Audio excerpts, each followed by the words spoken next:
Should you find yourself in the need to break down the new no-name GX13, here's a guide for you and how to help you do so. I think the first thing I'll start with today will be the screw on the bottom of this handle, on the grip actually. And now you can remove the grip. This bottom is the extension valve, and this is the actual air valve itself. Normal flat spots around the bottom, and then 2 notches on here. You can separate it into 2 pieces. So I have some anti-marring pliers, and I'll grab the bottom part of that. I'll remove that first. Now be careful when doing so, because the spring and shaft could pop out of there. And just a little tilt, and the spring came right out. Grab that, yep. And now grab the hold of that air plunger, and now it's just the cylinder itself. I'll grab the little flat spots on here, which will give it another turn. Now I will remove the fluid control knob from the back handle and the handle itself. So just loosen that. And since we're breaking it down, I'll take it off all the way. Now I can remove the needle and the waist plate, needle chuck, and there'll be a spring inside there as well. So just unscrew that. There will be a little tension on that spring, so keep an eye on that. Now the spring and that needle chuck. Now take note, there is a flat spot on there, which is what holds it in place inside here with the little screw on the bottom of the body. You will take out that little brass nut that's inside there, which holds the slide cam in place. Keep an eye on that screw as you remove it. It's kind of small. And now I can get a standard flathead screwdriver to take that brass nut out of there. Once it's almost out of the body, I like to just grab it by hand, pop out that spring. Sometimes the slide cam will fall out as well. In this case, a little tap will do it. Take note of that grease on there. You'll want to replace some of that if you do a deep clean and get rid of it. This is a little plunger that goes on top of that air valve. I'll show you where that goes when it came back in. When I tapped it, it kind of fell out of inside of here. I think now would be a good time to remove the trigger lever. A few turns and the rest will come out by hand. Now I can gain access to that little packing screw inside the body. So just get the no-name maintenance tool, stick it inside there to grab a hold of that, give it a few turns, and it'll stay right on the end of your tool if you're careful and come right off.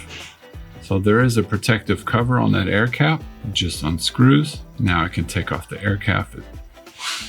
And last but not least, the old nozzle. In order to do so, you just need a screw like this that's provided in your little kit here.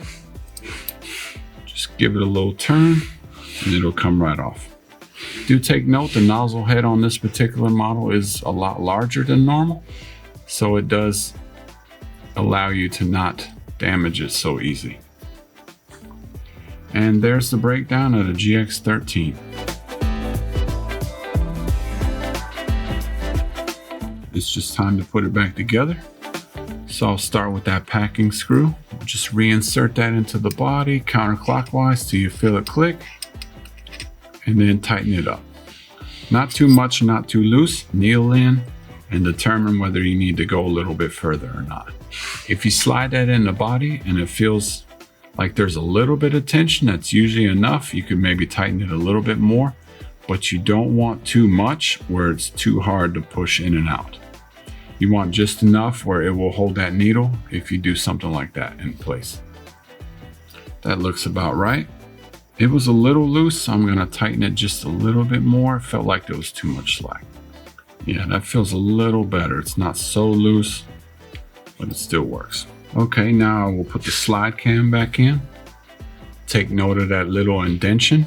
It needs to be at the right angle, so when you put it back in, the trigger lever is right where it needs to be, so it has that full range of motion. So that's how you know which way it would go in. So just push that in there a little bit.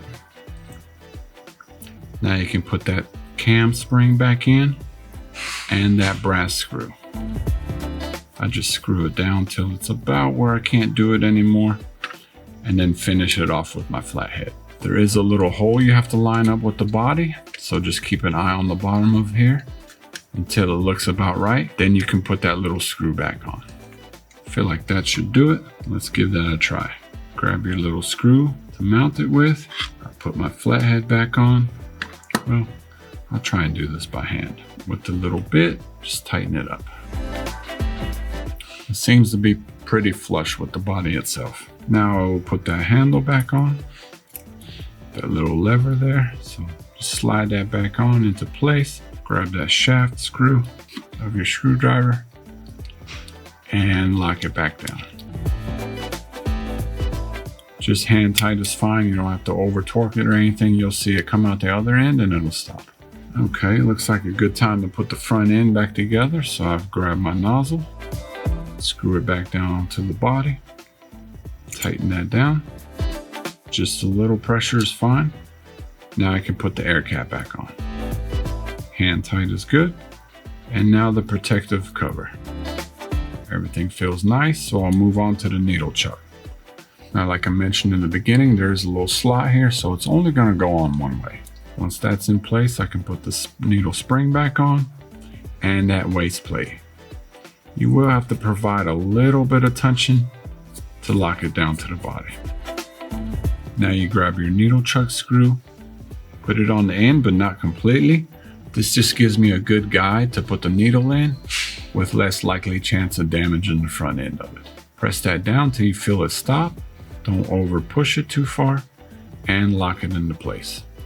Make sure that needle is traveling and free flowing and you're all set. I'll put the back handle back on and that fluid control knob. Now, if you're not sure what this does, this just controls how far you can push that trigger lever back.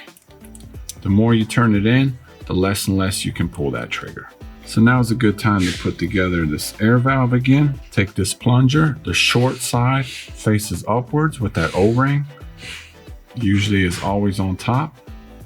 Just put that inside the casing. Now you can install that air valve screw and the shaft. Usually just push it on and try to grab that shaft there counterclockwise, and it usually goes on fairly easy. Make sure that feels good, and now you can put this little piston back on. Now the little smooth side, the little tapered side, this will face down towards that shaft. This hole is a lot bigger and you won't be able to get it on if you put it on backwards. Now you can install that back on the body. Once the whole assembly's back on, I'll tighten it up a little bit, both parts. Now I can reinstall that grip and the little screw that holds it down. And now you're all set and ready to continue airbrushing.